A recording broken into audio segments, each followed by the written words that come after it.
আজকে মনোপিয়া মাছটা বেশ বড়। তো আগে মাছগুলো ভালোভাবে ভেজে নিচ্ছি, লবণ হলুদ মাখিয়ে রেখেছিলাম আগে থেকেই। তো মাছগুলো ভালোভাবে লাল লাল করে একটু কড়া করে ভেজে তুলে নিলাম।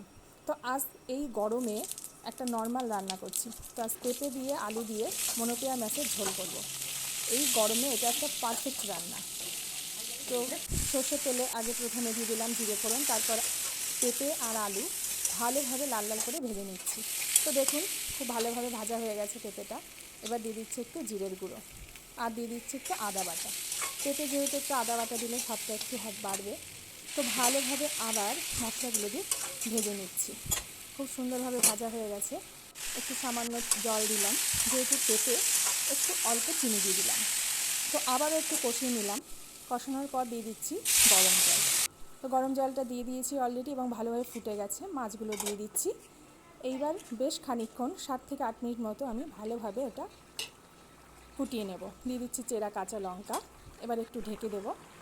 তো পারফেক্ট একটা রান্না হয়ে গেল এই গরমে।